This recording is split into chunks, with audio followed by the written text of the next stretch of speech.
السلام علیکم ورحمۃ اللہ وبرکاتہ. کیا حال ہے سب کا؟ الحمد للہ. نحمده ونصلی علی رسولہ الکریم. اما بعد فاعوذ باللہ من الشیطان الرجیم. بسم اللہ الرحمن الرحیم. رب اشرح لی صدری ویسر لی امری واحلل عقدۃ من لسانی یفقہوا قولی. قرآن مجید کا سیکھنا اور سکھانا بہترین عمل ہے. عثمان رضی اللہ عنہ سے روایت ہے کہ نبی صلی اللہ علیہ وسلم نے فرمایا، خیرکم من تعلم القرآن وعلمہ، تم میں سب سے بہتر وہ ہے جو قرآن سیکھے اور اس کی تعلیم دے. یعنی دو میں سے ایک کام ضرور کرنا چاہیے، یا طالب علم بنے رہیں یا پھر معلم بنے. قرآن کے پڑھنے پڑھانے والے لوگ اللہ کے خاص لوگ ہوتے ہیں، خاص بندے ہوتے ہیں. انس رضی اللہ عنہ سے روایت ہے، وہ کہتے ہیں کہ رسول اللہ صلی اللہ علیہ وسلم نے فرمایا، بے شک لوگوں میں سے کچھ اہل اللہ ہوتے ہیں. آپ صلی اللہ علیہ وسلم سے پوچھا گیا کہ ان میں سے کون لوگ اہل اللہ ہوتے ہیں، یعنی اللہ والے. آپ صلی اللہ علیہ وسلم نے فرمایا، اہل قرآن اہل اللہ ہیں اور اس کے خاص لوگ ہوتے ہیں. یعنی جن لوگوں کا تعلق قرآن مجید سے مضبوط ہوتا ہے وہ اللہ کے خاص بندے ہوتے ہیں، VIPs ہوتے ہیں. قرآن کی بدولت اللہ اور اس کے رسول کی محبت حاصل ہوتی ہے. ابن مسعود کہتے ہیں، جو شخص قرآن سے محبت کرتا ہے وہ دراصل اللہ اور اس کے رسول سے محبت کرتا ہے، اور یہ دونوں محبتیں ہمارے ایمان کا حصہ ہیں. ابو سعید خدری بیان کرتے ہیں کہ ایک آدمی میرے پاس آیا اور اس نے مجھے کہا کہ مجھے کوئی وصیت کریں. تو میں نے کہا، تم نے جو سوال مجھ سے کیا ہے، میں نے تم سے پہلے یہی سوال رسول اللہ صلی اللہ علیہ وسلم سے کیا تھا، اور آپ نے فرمایا تھا، میں تمہیں اللہ سے ڈرنے کی وصیت کرتا ہوں کیونکہ یہ ہر چیز کی بنیاد ہے، اور جہاد کو لازم پکڑ لو کہ وہ اسلام کی رہبانیت ہے، اور اللہ کے ذکر اور قرآن کی تلاوت کا اہتمام کیا کرو کیونکہ وہ آسمان میں تمہارے لیے باعث رحمت اور زمین میں تمہارے لیے باعث تذکرہ ہیں. اور قرآن کی بدولت مطلوبہ چیز کا حصول آسان ہو جاتا ہے. امام ابراہیم مقدسی اپنے شاگرد عباس بن عبد الدائم کو وصیت کیا کرتے تھے کہ قرآن کی کثرت سے تلاوت کرو اور اسے ترک نہ کرو، تو تم جو طلب کرنا چاہتے ہو وہ تمہارے لیے اتنا ہی آسان ہو جائے گا جتنی تم قرات کرو گے. یعنی تمہاری قرات کی مقدار کے مطابق، تمہارے قرآن سے تعلق کے مطابق تمہاری چیزیں تمہارے لیے آسان ہو جائیں گی، تمہارے کام تمہارے لیے آسان ہو جائیں گے، تمہاری مقاصد پورے ہو جائیں گے. تو اللہ سبحانہ وتعالی ہمیں بھی رمضان میں اور اس کے بعد بھی زیادہ سے زیادہ قرآن پڑھتے رہنے کی توفیق عطا فرمائے. 13واں پارہ. اعوذ باللہ من الشیطان الرجیم. بسم اللہ الرحمن الرحیم. وما أبرئ نفسي إن النفس لأمارة بالسوء إلا ما رحم ربي إن ربي غفور رحيم. وقال الملك ائتوني به استخلصه لنفسي فلما كلمه قال انك اليوم لدينا مكين امين. شروع کرتی ہوں اللہ کے نام سے جو بے انتہا مہربان نہایت رحم فرمانے والا ہے.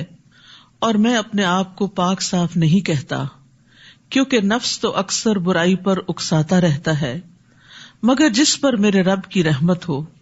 یقیناً میرا رب معاف کرنے والا، رحم کرنے والا ہے. یوسف علیہ السلام اپنے بارے میں کہتے ہیں کہ اگرچہ میری صفائی پیش ہو چکی ہے لیکن اس کے باوجود میں اپنے آپ کو، اپنے نفس کو پاک نہیں کہتا. قرآن مجید میں ایک دوسری جگہ بھی ہمیں یہ ہدایت دی گئی ہے، وَلَا تُزَكُّوا أَنفُسَكُمْ، کہ اپنے آپ کو پاکیزہ مت قرار دو، اپنے آپ کو بہت نیک نہ سمجھو، اپنے آپ کو گناہوں سے پاک مت سمجھو.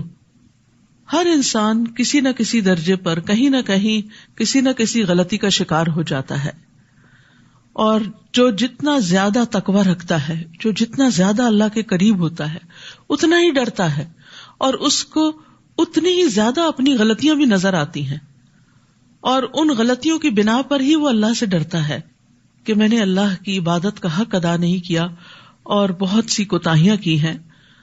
تو یوسف علیہ السلام ایک عظیم انسان تھے، اگرچہ وہ انتہائی صابر اور متقی انسان تھے، لیکن پھر بھی وہ اپنے آپ کو بری ذمہ قرار نہیں دیتے اور برائی کی نسبت نفس کی طرف کرتے ہیں کہ نفس تو اکثر برائی پہ اکساتا رہتا ہے، مگر جس پر میرے رب کی رحمت ہو، یعنی انسان اپنے نفس کی شرارت سے صرف اسی وقت بچ سکتا ہے جب اللہ کی رحمت ہو انسان پر، ورنہ انسان اپنے ہی نفس سے دھوکا کھا جاتا ہے اور غلط چیز کو خوبصورت سمجھ کر، اچھا سمجھ کر، فائدہ مند سمجھ کر اس کو کر بیٹھتا ہے، چاہے اس کے بعد اس کو ندامت ہی کیوں نہ ہو۔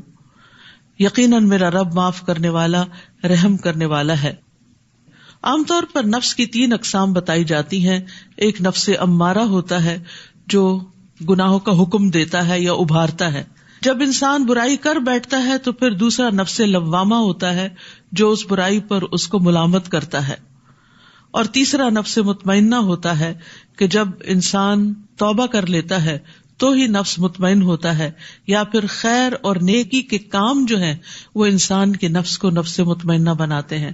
اور ہم سب کو اس کے لیے ایم کرنا چاہیے، اس کی کوشش کرنی چاہیے، اور ہر وقت اپنے اندر کو چیک کرتے رہنا چاہیے، محاسبہ کرتے رہنا چاہیے کہ کیا میرے اندر کا نفس نفس مطمئنہ ہے یا نہیں، کیونکہ مرتے وقت نفس مطمئنہ کو ہی فرشتے یہ خوشخبری دیں گے، یا ایتھا النفس المطمئنہ ارجعی الی ربک راضیۃ مرضیہ۔ تو نفس مطمئنہ اس کو حاصل ہوتا ہے جو اپنے رب سے راضی ہوتا ہے اور رب بھی اس سے راضی ہوتا ہے، رضی اللہ عنہم ورضوا عنہ۔ اور یہ اسی وقت ہو سکتا ہے جب بندہ رب کی رضا کے کام کرتا رہے۔ تو ہم سب کو دعا بھی کرنی چاہیے اور اس کے لیے کوشش بھی کرنی چاہیے، اور نفس میں کسی بھی وقت کوئی ہلچل ہو تو واپس اس کو نفس مطمئنہ کی طرف لانا چاہیے، چاہے اللہ سے توبہ کرنا ہو یا بندوں سے معافی مانگنا ہو۔ وقال الملک ائتونی بہ استخلصہ لنفسی، اور بادشاہ نے کہا کہ اس کو میرے پاس لاؤ، میں اس کو اپنے لیے خاص کر لوں۔ پھر جب اس نے اس سے کلام کیا، یعنی بادشاہ نے بات کی یوسف علیہ السلام سے، قال انک اليوم لدینا مکین امین، کہا کہ آج سے آپ ہمارے پاس مکین بھی ہیں اور امین بھی ہیں۔ قال اجعلنی علی خزائن الارض انی حفیظ علیم، یوسف کہنے لگے مجھے زمین کے خزانوں کا نگران مقرر کر دیجئے، میں ان کی حفاظت کرنے والا ہوں اور یہ کام بھی جانتا ہوں۔ چونکہ بادشاہ نے آفر کی کہ اب آپ کا ہمارے ہاں بہت بڑا مقام ہے، مرتبہ ہے، آپ اب ہماری مدد کریں گے، ہمارے ساتھ مل کے کام کریں گے، تو پھر یوسف علیہ السلام نے اپنے لیے اس کام کا انتخاب کیا جس کو وہ سب سے بہتر طور پر کر سکتے تھے، جس کے لیے باقی لوگ تیار نہ تھے، لیکن اللہ سبحانہ وتعالیٰ نے یوسف علیہ السلام کو ایک خاص مرحلے سے گزار کر عزیز مصر کے گھر میں رکھ کر ایسی زبردست مینیجریل سکلز عطا کر دی تھی کہ اب وہ اس عہدے کو لینے کے قابل تھے۔ تو اس آیت سے یہ بات پتہ چلتی ہے کہ انسان کے لیے جائز ہے کہ اگر اس کے پاس کوئی سکل ہو یا کوئی علم ہو تو اس بنا پر کہ دوسروں کی خدمت کر سکے، اپنی اس خوبی کا ذکر کر سکتا ہے کہ میں یہ کام جانتا ہوں۔ یہ بوسٹنگ کے لیے نہیں ہوتا کہ اپنے آپ کو انسان بڑی چیز بتائے یا فخر کرے، لیکن دوسروں کے کام آنے کے لیے۔ ماوردی کہتے ہیں کہ ایسا کرنا عام صفات میں مطلقاً جائز نہیں، یعنی بلا وجہ اپنے منہ میاں مٹھو بننا اور اپنی خوبیاں اور تعریفیں بیان کرنا یہ ایک ناپسندیدہ عمل ہے، لیکن ضرورتاً جائز ہے۔ جیسے آپ اپنے سی وی میں اپنے بارے میں لکھتے ہیں، لیکن اگر وہی سی وی آپ ہر وقت اپنی زبان سے دہراتے رہیں ہر مجلس میں تو پھر یہ ایک ناپسندیدہ صفت ہوگی، اور مخصوص حالات میں جب اس کے ساتھ کوئی مقصد جڑا ہوا ہو تو پھر ایسا کرنا درست ہے، ورنہ تزکیہ کرنا اور ریاکاری کرنا یہ ناپسندیدہ افعال ہیں۔ اور صاحب فضل انسان جتنا ہو سکے ان چیزوں سے بچے، بلکہ استغفار ہی کرتا رہے، اپنے گناہوں کو یاد کرتا رہے تاکہ وہ نیکیوں میں اور آگے بڑھ سکے۔ اور دوسری بات یہ ہے کہ جب آپ کسی کام کے قابل ہوں اور آپ دیکھ رہے ہوں کہ باقی کوئی اور نہیں کر سکتا تو اس وقت بیٹھے رہنا بھی ایک جرم ہے۔ ہم دیکھتے ہیں کہ احزاب کے دن رسول اللہ صلی اللہ علیہ وسلم نے اپنے صحابہ سے کہا جنگ خندق کے موقع پر آپ کو معلوم ہے نا کہ سارے اہل عرب اکٹھے ہو کر مسلمانوں کے سر پہ سوار ہو گئے تھے کہ آج ان کو ختم ہی کر کے رکھے. تو نبی صلی اللہ علیہ وسلم نے اپنے ساتھیوں میں اعلان کیا کہ ہمارے پاس کفار کی خبریں کون لائے گا, کہ اب ان کی پوزیشن کیا ہے. تو زبیر رضی اللہ عنہ نے کہا کہ میں لاتا ہوں. پھر آپ نے پوچھا, دوسری بار بھی زبیر رضی اللہ عنہ نے کہا کہ میں جاؤں گا. تیسری بار پوچھا, کیونکہ بہت سخت سردی کا موسم بھی تھا اور بہت خوفناک خطرناک حالات تھے, کوئی بھی جانے کی ہمت نہیں کر رہا تھا. تو زبیر رضی اللہ عنہ نے کہا کہ میں جاتا ہوں. اس پر آپ صلی اللہ علیہ وسلم نے فرمایا کہ بے شک ہر نبی کے حواری ہوتے ہیں اور میرے حواری زبیر ہیں, اور اس بنا پر ان کو جنت کی بھی بشارت دی گئی. اس طرح ہم نے یوسف کو اس سرزمین میں اقتدار عطا کیا. کہتے ہیں کہ وہی عہدہ جو عزیز مصر کے پاس تھا اب وہ ان کو مل گیا, یعنی جس کے غلام تھے اب وہ غلامی کی بجائے آقا کے منصب پہ آ گئے. وہ جہاں چاہتے رہتے تھے, یعنی اب بہت کچھ ان کے کنٹرول میں آ گیا تھا اور ساری مملکت میں ان کے بے پناہ اختیارات ہو گئے. ہم جسے چاہیں اپنی رحمت سے ایسے ہی نوازتے ہیں اور نیک لوگوں کا اجر ضائع نہیں کرتے. یہ نیکی کون سی نیکی تھی؟ یہ ان کا صبر تھا جو مشکل ترین حالات میں انہوں نے کیا. کنویں میں صبر کیا. جس قافلے نے ان کو باہر نکالا ان کے سامنے اپنی کہانی نہیں بیان کرنی شروع کی کہ میرے بھائیوں نے میرے ساتھ بہت برا کیا اور مجھے یہاں پھینک گئے ہیں, پلیز مجھے میرے گھر واپس پہنچاؤ, کچھ نہیں کہا. پھر غلامی میں صبر کیا, جیل میں صبر کیا, حرام کام پہ صبر کیا. ایک عورت نے برائی کی دعوت دی, اس دعوت کو قبول نہیں کیا, اس پر صبر کیا. تو جیسی جیسی ان کی آزمائشیں تھی ویسا ویسا صبر کرتے گئے. اور یاد رکھیے نبی صلی اللہ علیہ وسلم نے فرمایا جتنی مشقت ہوتی ہے اسی مقدار پر اللہ کی مدد آتی ہے. یعنی جتنے مشکل حالات سے آپ کو گزارا جاتا ہے اگر آپ صبر کریں تو اتنی مقدار میں اللہ کی مدد آپ کے پاس آئے گی. اور بے شک اللہ کی طرف سے صبر کی توفیق بھی اسی مقدار میں ملتی ہے جتنی بڑی آزمائش ہوتی. لیکن یہ کس کو ملتی ہے؟ من یتصبر یصبرہ اللہ. جو صبر کرنا چاہتا ہے اللہ تعالیٰ اس کو صبر عطا کر دیتا ہے. اور صبر کرنے کی وجہ سے ہی انسان کے اوپر سے آزمائش ٹلتی ہے اور پھر دن بدلتے ہیں, اچھے دن آتے ہیں. وَلَأَجْرُ الْآخِرَةِ خَيْرٌ لِّلَّذِينَ آمَنُوا وَكَانُوا يَتَّقُونَ. اور جو لوگ ایمان لائے اور اللہ سے ڈرتے رہے ان کے لیے آخرت کا اجر ہی بہتر ہے. یہاں پر آخرت کے اجر کا ذکر اس لیے کر دیا گیا کہ یہ تو صبر کے نتیجے میں دنیا میں ان کو اللہ تعالیٰ نے ایک بہت بڑا مقام دیا تھا, لیکن آخرت کا اجر تو کہیں بڑا ہے. یعنی دنیا کے اجر سے ہی اندازہ کر لو کہ آگے بھی کیا کچھ ملنے والا ہے. کچھ عرصے بعد یوسف کے بھائی مصر آئے, کیونکہ اب مصر میں قحط آ گیا تھا, اور وہ قحط نہ صرف ہی کہ مصر بلکہ فلسطین, شام, آس پاس کے علاقوں میں بھی پہنچ گیا. اور یوسف علیہ السلام جس طرح غلے کو انہوں نے سنبھالا اور پھر جس طرح یہ تقسیم کر رہے تھے تو یہ خبریں کنعان تک جا پہنچی, ان کے بھائیوں تک جا پہنچی. انہیں تو نہیں پتا تھا کہ وہ کون ہے بادشاہ, لیکن ان کی تعریف ہر جگہ ہونے لگی. تو بھائی بھی سن کے کہ ہمیں یہاں سے غلہ مل سکتا ہے وہ یوسف کے پاس آئے اور یوسف کے پاس حاضر ہوئے. یوسف نے انہیں تو پہچان لیا مگر وہ انہیں پہچان نہ سکے. انہوں نے تو ان کو کنویں میں پھینک کے اپنا کام ختم کر لیا تھا. ان کے تو وہم و گمان بھی نہیں تھا کہ آج اس تخت پر جو بیٹھا ہے وہ ان کا بھائی ہی ہے. پھر جب یوسف نے ان کی واپسی کا سامان تیار کر دیا تو ان سے کہا, اب آؤ تو اپنے سوتیلے بھائی کو بھی میرے پاس لانا. تم دیکھتے نہیں کہ میں ناپ پورا دیتا ہوں اور ایک اچھا مہمان نواز ہوں. اب یہ بھی صبر کی ایک بات ہے کہ پہچان لیا اپنے بھائیوں کو, اور یہ بھی معلوم کر لیا کہ ایک بھائی پیچھے بھی ہے, کیونکہ بنیامین ساتھ نہیں تھے جو ان کے سگے بھائی تھے. تو اس لیے انہوں نے کہا کہ آئندہ اپنے دوسرے بھائی کو بھی لے کر آنا, اور تم دیکھ رہے ہو کہ میں تمہارے ساتھ کتنا احسان کا برتاؤ کر رہا ہوں. یہ بھی ان کی اپنی تعریف نہیں تھی بلکہ ان کو احساس دلانا تھا کہ یو آر ویلکم, ابھی بھی ہم نے تمہاری قدر کیا, آئندہ بھی کریں گے. چاہتے یہ تھے کہ بھائی پھر واپس آئیں, اور اگر تم اسے نہ لائے تو میرے پاس نہ تمہارے لیے غلہ ہے اور نہ ہی میرے پاس آنے کی کوشش کرنا. وہ کہنے لگے ہم اس کے والد کو اس کام پر آمادہ کریں گے اور یہ کام کر کے رہیں گے.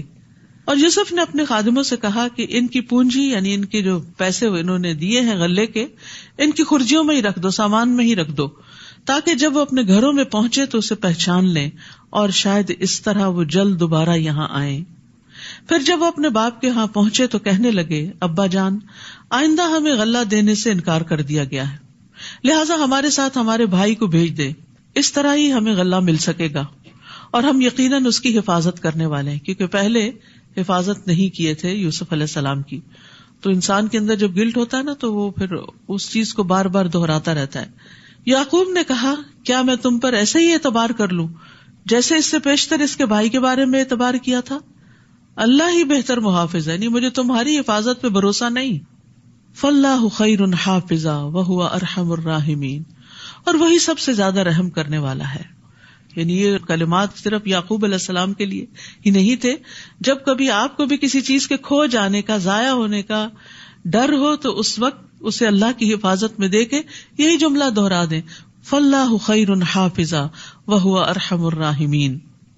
پھر جب انہوں نے اپنا سامان کھولا تو دیکھا کہ ان کی پونجی بھی انہیں واپس کر دی گئی ہے، تو وہ بہت خوش ہوئے اور کہنے لگے ابا جان ہمیں اور کیا چاہیے، ہماری تو پونجی بھی ہمیں واپس کر دی گئی ہے.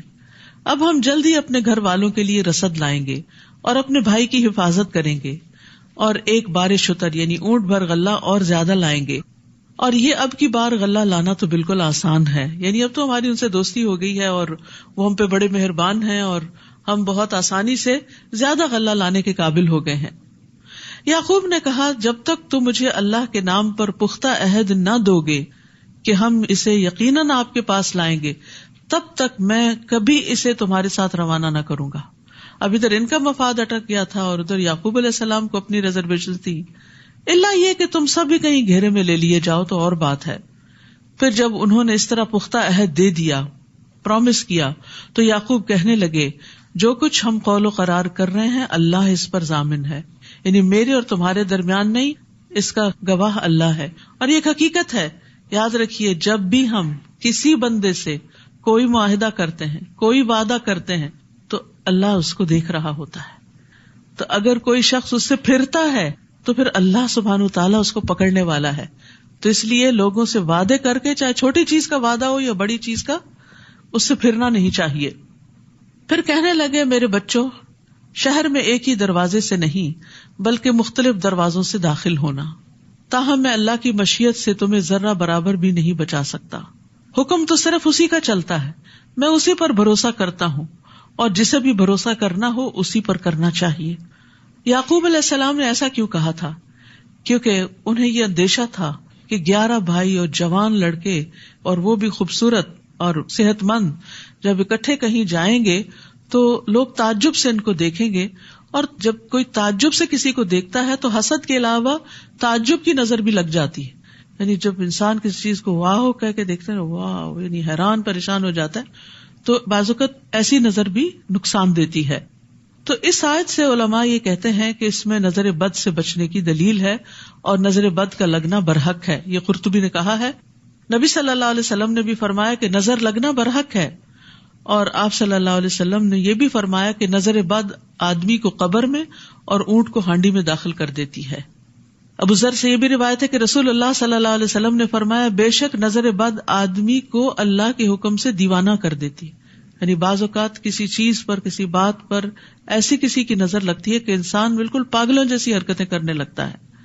پھر اسی طرح چہرے کے کالے داغ دھبے یعنی فزیکل النیسز جو ہیں اس میں بھی نظر کا بعض اوقات دخل ہوتا ہے. ام سلمہ رضی اللہ عنہا سے مروی ہے کہ نبی صلی اللہ علیہ وسلم نے ان کے گھر میں ایک لڑکی دیکھی جس کے چہرے پر کالے دھبے پڑ گئے تھے. آپ نے فرمایا اس پر دم کرو کیونکہ اسے نظر بد لگ گئی ہے، یعنی اس وجہ سے اس کے چہرے پر یہ نشان پڑ گئے ہیں. آپ صلی اللہ علیہ وسلم نے یہ بھی فرمایا کہ اللہ کی قضاء و قدر کے بعد نظر بد ہی میری امت کے اکثر لوگوں کی موت کا باعث بنے گی. نظر بد ایک قسم کا تیر ہوتا ہے جو جس کے ساتھ حسد ہوتا ہے یا جس کی تعریف کی جا رہی ہوتی ہے اس کو جا کے لگتا ہے، اور اگر اس شخص نے اپنا بچاؤ نہ کر رکھا ہو، حفاظت کی دعائیں نہ پڑھ رکھی ہوں، اذکار نہ کر رکھے ہوں، تو کوئی پروٹیکشن نہیں ہوتی اور وہ تیر جا لگتا ہے انسان کو. تو اسی لیے ہمیں دعائیں، اذکار اور جو معوذتین ہیں ان کو پڑھنے کا خاص اہتمام کرنا چاہیے. معوذتین کو صبح شام 3 بار پڑھنے کا حکم ہے، اور ہر نماز کے بعد بھی پڑھنے کا حکم ہے. نبی صلی اللہ علیہ وسلم ان صورتوں کے اترنے سے پہلے انسانوں اور جنوں کی نظر بد سے پناہ مانگا کرتے تھے. جب معوذتین نازل ہوئی تو آپ نے ان کو پڑھنا شروع کر دی اور باقی چیزیں چھوڑ دی. تو اس سے یہ پتہ چلتا ہے کہ اگر باقی بہت لمبے چوڑے اذکار آپ نہیں بھی کر سکتے، کبھی آپ کی دیر سے آنکھ کھلتی، یاد رکھیے ان اذکار کے پڑھنے کا وقت سورج نکلنے سے پہلے اور سورج غروب ہونے سے پہلے ہے، یعنی مغرب کے بعد کا وقت نہیں ہے اور سورج نکلنے کے بعد کا وقت نہیں ہے، اس سے پہلے فجر کی نماز اور سورج نکلنے کے درمیان پڑھیں، عصر کی نماز اور سورج غروب ہونے کے درمیان میں پڑھیں. اور اگر کسی وجہ سے بہت مصروفیت یا وقت کی قلت یا تنگی کی وجہ سے انسان سارے اذکار نہیں بھی پڑھ سکتا تو معوذتین ضرور پڑھے، کیونکہ یہ ہر چیز سے کفایت کرنے والی ہیں. پھر یعقوب علیہ السلام کہتے ہیں ان الحکم الا للہ، حکم تو اللہ ہی کا ہوتا ہے. علیہ توکلت، میں اس پہ توکل کرتا ہوں، بھروسہ کرتا ہوں. وعلیہ فلیتوکل المتوکلون، اور توکل کرنے والوں کو اسی پر ہی توکل کرنا چاہیے. یعنی اسباب اختیار کرنے کے باوجود لازم ہے انسان کے لیے کہ بھروسہ اللہ کی ذات پہ کرے، نہ اپنی طاقت پہ اور ذہانت پہ اور نہ لوگوں پہ. اور وہ اپنے بچوں کو بھی اس بات کی تعلیم دے رہے تھے کہ وہ اسباب کے ساتھ ساتھ اللہ پر بھروسہ کریں، اور سب متوکلین کو اللہ ہی پر توکل کرنا چاہیے. بہرحال چنانچہ جس طرح ان کے باپ نے شہر میں داخل ہونے کا حکم دیا تھا ویسے وہ اس میں داخل ہوئے. اس کی یہ تدبیر اللہ کی مشیت کے مقابلے میں کچھ بھی کام نہ آئی. یہ تو محض یعقوب کے دل کا ارمان تھا جسے اس نے پورا کیا تھا. بے شک وہ ہماری دی ہوئی تعلیم کی وجہ سے صاحب علم تھا یعقوب علیہ السلام، مگر اکثر لوگ یہ حقیقت نہیں جانتے، ان کو ان باتوں کا علم بھی نہیں ہوتا. اب ہوا یہ کہ جس چیز سے وہ ڈر رہے تھے وہی ہوئی. کہا جاتا ہے کہ اپنے خیالات کو ہمیشہ پازیٹو رکھیں، کیونکہ جب آپ کی سوچیں منفی ہوتی ہیں تو ایک لا آف اٹریکشن ہوتا ہے کہ جس میں آپ جس طرح سوچتے ہیں چیزیں ویسے ہی ہونا شروع ہو جاتی ہیں. مثلاً آپ کسی انسان سے ملتے ہوئے ڈر رہے ہوتے ہیں کہ یہ مجھے کچھ کہہ نہ دے، اور اسی ڈری شکل کے ساتھ اسے جا کے ملتے اور واقعی پھر کہہ بھی دیتا ہے. تو اس سے پہلے اپنے اندر کو تبدیل کریں، یعنی باہر کی تبدیلی سے پہلے اندر کی سوچیں تبدیل کریں. جتنی آپ کی سوچیں مثبت ہوتی چلی جائیں گی اتنے ہی آپ بہادر اور مضبوط ہوتے چلے جائیں گے اللہ کے اذن سے. اور یہ توکل کرنے سے اور اللہ کا سہارا پکڑنے سے ہی ہوتا ہے. یعنی مثبت سوچ صرف اس وقت ہو سکتی ہے انسان کی جب انسان اللہ کے بارے میں گمان اچھا رکھے کہ خیر ہوگی. فاللہ خیر حافظہ، حفاظت اللہ ہی کی ہے، اللہ ہی بچانے والا ہے. اچھا بعض اوقات یہ بھی ہوتا ہے آپ ساری پروٹیکشن کی دعائیں پڑھ لیتے ہیں، سارے اسباب اختیار کر لیتے ہیں، اس کے باوجود پھنس جاتے ہیں جہاں پھنسنا ہوتا ہے. پھر اب آپ کہتے ہیں کہ وہ میں نے جو پڑھا تھا اس کا کیا ہوا، ہم نے تو استخارہ کر کے شادی کی تھی، پھر یہ مشکل کیوں پیش آئی؟ نہیں، پھر بھی آ سکتی. اب یہاں آپ دیکھیں سب کچھ انتظامات ہو رہے ہیں، لیکن یعقوب علیہ السلام کو ایک اور صدمہ دیکھنا پڑا. لیکن یہ وقتی تھا، اس میں کوئی حکمت تھی، اور یہ وقت گزر گیا اور آگے آپ دیکھیے کتنی بڑی بڑی ترقیاں ہوئی. تو چاہے شادی کا استخارہ کر کے آپ شادی کریں، پھر اگر کچھ مشکلات پیش آ جائیں تو بعض اوقات اللہ تعالیٰ آپ کو ان مشکلات سے گزار کے مضبوط کرتا ہے. کچھ چیزیں آپ نے کتابوں میں نہیں سیکھی ہوتی، وہ آپ کو بندے سکھاتے ہیں. کچھ ایسے بندے زندگی میں مل جاتے ہیں جو آپ پہ بڑے مہربان ہوتے ہیں، محبتیں ان کی آپ کو بہت کچھ سکھا جاتی ہیں. لیکن کچھ بڑے مشکل لوگ بھی زندگی میں آ جاتے ہیں جن کے تلخ رویے آپ کو بہت کچھ سکھا جاتے ہیں اور بہت بہادر کر دیتے ہیں. اور پھر دل اللہ کے ہاتھ میں معلوم نہیں کب بدل جائے، اس کے بعد اچھے حالات بھی آ جاتے ہیں. تو کبھی استخارے کو بلیم نہ کریں اور کبھی اذکار کو بلیم نہ کریں کہ کوئی فائدہ نہیں دعائیں کرنے کا کیونکہ وہی ہو گیا. پھر نہیں، اس میں بھی خیر ہے. اگر حالات آپ کی توقع کے خلاف ہو گئے تو اس میں بھی خیر تھی. ایک خیر وہ ہوتی ہے جس کو آپ خیر دیکھتے ہیں، عسیٰ ان تکرہوا شیئا، اور ہو سکتا ہے ایک چیز کو تم ناپسند کرو کہ یہ نہیں اچھا ہوا، وہو خیر لکم، اور وہی تمہارے حق میں اچھی ہو. وعسیٰ ان تحبوا شیئا وہو شر لکم، ہو سکتا ہے ایک چیز تمہیں بڑی پسند ہو کہ یہ اچھی ہے اور اسی میں شر ہو. تو ہم نے خیر اور شر کو اپنے حساب سے بنا رکھا ہے. ہماری نظریں جس چیز کو خیر دیکھتی ہیں بس اس کو ہی ہم خیر سمجھتے ہیں، اور جو تکلیف دہ حالات زندگی میں آ جاتے ہیں اس کو ہم اپنے لیے خیر نہیں سمجھتے. حدیث میں آتا ہے مومن کے ہر حال میں خیر ہوتی ہے. اس کو نعمت پہنچتی ہے وہ شکر ادا کرتا ہے، اور اس کو تکلیف پہنچتی ہے تو وہ صبر کرتا ہے، اور یہ چیز اس کے حق میں بہتر ہوتی ہے. تو اس لیے ہر حال میں اللہ کی رضا پہ راضی رہیں اور اچھے دنوں کا انتظار کرتے رہیں کہ یہ وقت بھی گزر جائے گا. This shall to pass. اب قافلہ آ جاتا ہے مصر. جب یہ لوگ یوسف کے پاس آئے تو یوسف نے اپنے بھائی کو اپنے ہاں جگہ دی، بنیامین کو. دو سب کو رکھا، بنیامین اکیلے رہ گئے تو پھر چپ کے ان سے ملاقات کی اور سب حالات لیے دیے اور اسے بتا دیا کہ میں ہی تیرا بھائی یوسف ہوں، لہٰذا تم اب ان باتوں کا غم نہ کرو جو یہ کرتے رہے ہیں. یہ ہوتا معاف کرنا. عام طور پر ہم معاف کرنے کی بات تو کرتے ہیں لیکن ہم صرف الفاظ ادا کرتے ہیں، میں نے معاف کیا، میں نے سب کو معاف کیا، اور رنج غم تکلیف دل سے نکالتے ہی نہیں ہے. تو آپ دیکھیے اتنا برا ہاتھ لگ چکا تھا ان کو بھائیوں سے، اور پھر بنیامین نے لازماً بتایا ہوگا کہ آپ کے بعد مجھ پہ کیا کچھ بیتی ہے، کیونکہ ستیلے بھائی جو تھے اور سب سے چھوٹے بھی تھے. وہ کہتے ہیں نا سگ باش برادر خرد نہ باش، کہ چھوٹا بھائی بننا جو ہوتا ہے وہ بڑا ایک تکلیف دہ عمل ہوتا ہے. تو معلوم نہیں کس کس قسم کے مسائل سے، ان مسائل کا یہاں کوئی ذکر نہیں، لیکن یوسف علیہ السلام کا یہ جملہ بتا رہا ہے فلا تبتئس بما کانوا یعملون، جسٹ اگنور دم، اعراض برتو، ان باتوں کا غم نہ کرو جو یہ کرتے رہے. کتنا اچھا مشورہ، کتنی زبردست کاؤنسلنگ ہے. ان باتوں کو چھوڑ دو، بلا دو ان کو، اور اسی میں خیر ہوتی ہے. کیونکہ جب انسان ان چیزوں کو بلاتا نہیں ہے تو اپنی ہی صحت پر اثر پڑتا ہے. جان ہاپکنس کی ایک کیرن ہے، انہوں نے کچھ ریسرچز کی تھی، تو وہ کہتے ہیں کہ دکھی اور مایوس ہونے سے انسان کا جسم بوجھل رہتا ہے، اور دکھ اور مایوسی کی وجہ سے ڈپریشن، دل کے امراض، ڈائبٹیز، بلڈ پریشر، انگزائٹی اور تناؤ جیسے امراض کا خطرہ بڑھ جاتا ہے. جبکہ معاف کرنے سے انسان پرسکون رہتا ہے اور صحت مند زندگی کا ضامن ہے.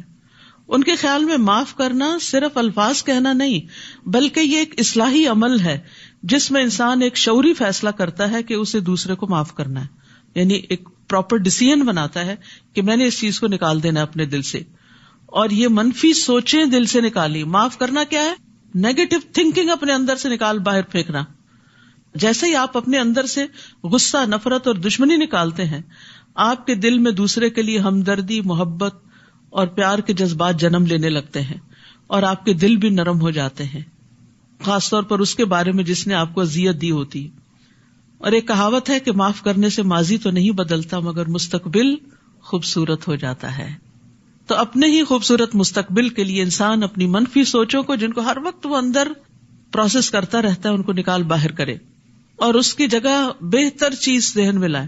اس کے لیے بہت ضروری ہوتا ہے کہ اچھی سوچ انسان کے اندر ہے. یہی وجہ ہے کہ قرآن شفا ہے دلوں کے اندر جو بیماریاں ہیں، کیونکہ قرآن انسان کی سوچ بدل دیتا ہے، نفع اور نقصان کے پیمانے اور معیار بدلتا ہے. کہ دنیا میں اگر کچھ نہیں ملا تو سو واٹ، مچھر کے پر برابر بھی نہیں. اگر وہ مچھر کا پر تمہیں نہیں ملا تو کیا نقصان ہو گیا؟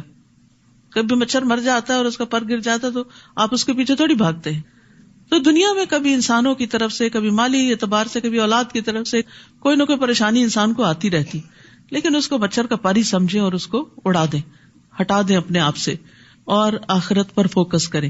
جس کا فوکس شفٹ ہو جاتا ہے، جس کا فوکس بڑی چیز پہ چلا جاتا ہے، وہ چھوٹی چیزوں کو پھر اگنور کرتا ہے، تبھی وہ بھلا سکتا ہے، ورنہ نہیں بھلا سکتا. کیونکہ ہم کہتے ہیں نا ہم کیسے بھلائیں، بھولتے نہیں غم، اس لیے کہ غم آخرت نہیں لگا.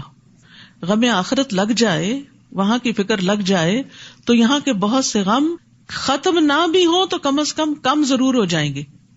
اب ہم صحابہ کی زندگیوں میں دیکھتے ہیں کہ ان کے اندر کوئی بیچارگی نہیں اور کوئی لوگوں کے شکوے شکایتیں نہیں، اور انہوں نے اپنی زندگیاں اس چیز میں ضائع نہیں کی. وہ ایک بڑے مقصد کے لیے مصروف عمل رہتے تھے. اللہ پہ توکل، ایمان اور اللہ کی محبت کے علاوہ وہ اللہ کے دین کے کاز میں لگے رہتے تھے اور اپنے آپ کو تھکاتے تھے. جو اللہ کی راہ میں اپنے آپ کو تھکا دیتا ہے اس کے اندر سے لازماً یہ چیزیں نکلنا شروع ہو جاتی ہیں، اور یہ ہماری صحت کے لیے ضروری ہے کہ ہم ان چیزوں کو بھلا دیں، نکال دیں اپنے اندر سے. لہٰذا اب تم ان باتوں کا غم نہ کرو جو یہ کرتے رہے ہیں. لیو دم. السلام علیکم ورحمۃ اللہ وبرکاتہ. الحمدللہ یہ ہمارا 13واں پارہ شروع ہو چکا ہے اور اس کی پہلی آیت کو میں ڈسکس کرنا چاہوں گی. اس میں نفس امارہ کا ذکر ہوا ہے. اگر ہم تھوڑا سا غور کریں تو حضرت یوسف علیہ السلام جو خود بھی پیغمبر تھے اور ان کے والد بھی پیغمبر تھے، اور وہ ایک پیغمبروں کا ایک سلسلہ چلا آ رہا تھا، اور وہ نفس امارہ کا ذکر کرتے ہیں، اور اس سے یہ ہمیں پتہ چلتا ہے کہ ہر انسان کے اندر نفس امارہ ہوتا ہے، اور پھر سورہ قیامہ میں آتا ہے کہ ہر انسان کے اندر نفس لوامہ بھی ہوتا ہے، یعنی نفس امارہ تو انسان کو ہمیشہ برائی پر اکساتا ہے، اور نفس لوامہ اس کو اس کے صحیح اور غلط کی پہچان دیتا ہے۔ اب دیکھنا یہ ہے کہ ہماری کوشش اللہ تعالیٰ نے یہ دیکھنی ہے کہ ہم نفس امارہ کو کس حد تک کنٹرول کرتے ہیں، اور نفس لوامہ کو کس حد تک اس کو اہمیت دیتے ہیں۔ تو اس جہاد میں اس کوشش کے بعد ہی ہمیں نفس مطمئنہ ملتا ہے، اور ہماری یہی کوشش ہے۔ اور اسی طرح اگر ہم سورہ شمس میں دیکھتے ہیں تو اس میں اللہ تعالیٰ نے 11 چیزوں کی قسم کھانے کے بعد فرمایا ہے کہ جس نے اپنے نفس کو سنوار لیا۔ اکثر کام کرنے کا یہی ہے، اپنے ساتھ اپنے نفس کے ساتھ جہاد کرنا ہے، اور وہ قرآن کا علم آ جانے سے ہی ہم کر سکتے ہیں۔ تو اسی لیے یہ ایک چھوٹی سی کوشش ہے کہ بہنیں اس فہم القرآن کورس کو سنیں، اور اس میں جو بھی ان کو وضاحت ملتی ہے ان کو مسائل کی یا کسی چیز کی، تو اس کو اپنی زندگی میں ہونے والے مسائل کو ان سے حل کریں۔ تو انشاءاللہ امید ہے کہ بہنیں اس سلسلے میں خود بھی فائدہ اٹھائیں گی اور دوسروں کو بھی اس طرف لائیں گی۔ تو پلیز اس کے لیے آپ چینل کو سبسکرائب کیجئے تاکہ آپ کو ان کے ریکیپ کے نوٹیفیکیشنز بھی مل سکیں، اور اس کے علاوہ بھی اگر کوئی پورے قرآن کا بھی انشاءاللہ ہم اس پر اپلوڈ کریں گے، تو وہ بھی آپ ساتھ ساتھ سن سکیں۔ تو دیکھیں قیامت والے دن اہل جہنم کہیں گے کہ کاش ہم سن لیتے۔ اب دیکھیں ناظرہ قرآن پڑھنا تو بچپن سے ہماری زندگی کا حصہ ہے، اور اس کا ہم اہتمام کرتے ہیں، لیکن ہم فہم جاننے کی کوشش نہیں کرتے کہ اللہ تعالیٰ نے ہمیں کن چیزوں سے منع کیا اور کن چیزوں کا حکم دیا۔ تو ہمارے اس چینل کا مقصد ہی یہ ہے کہ ہم قرآن کا فہم جانیں، اور اس میں آپ کو کوئی بہت بڑی مشقت کرنے کی ضرورت نہیں ہے، آپ نے جسٹ سننا ہے، اور انشاءاللہ جتنی آپ کو اس کے سننے کی عادت پڑ جائے گی تو آپ کو خود بخود آپ کی سوچ مثبت ہونا شروع ہو جائے گی، اور خود بخود آپ کو اندازہ ہونا شروع ہو جائے گا کہ اللہ تعالیٰ نے ہمیں کن چیزوں سے منع کیا اور کن چیزوں کا حکم دیا ہے۔ اور یہ اس لیے بھی ہے کہ ہم اس وقت فتنوں کے دور میں ہیں، اور فتنوں کے دور میں برائی میں اور اچھائی میں اور حلال اور حرام میں تمیز کرنا مشکل ہوا ہے۔ تو اس لیے اس دعا کے ساتھ کہ اللہ تعالیٰ ہمیں حلال پہ راضی رہنا بنائے اور حرام سے بچنے کی توفیق عطا فرمائے، اور یہ بھی دعا ہے کہ اللہ تعالیٰ ہمیں حق کو پہچاننے کی توفیق عطا فرمائے، تو اور ہمارے لیے دنیا اور آخرت کے معاملات کو آسان بنائے۔ اللہم ارنا الحق حقا وارزقنا اتباعہ وارنا الباطل باطلا وارزقنا اجتنابی۔ اللہم اکفنی بحلالک عن حرامک واغنینی بفضلک عمن سواک۔ ربنا تقبل منا انک انت السمیع العلیم وتب علینا انک انت التواب الرحیم۔ سبحان ربک رب العزت عما یصفون، سلام علی المرسلین، الحمد للہ رب العالمین۔ سبحانک اللہم و بحمدک، اشہد ان لا الہ الا انت، استغفرک و اتوب الیک۔ السلام علیکم ورحمۃ اللہ وبرکاتہ۔ جزاک اللہ خیر۔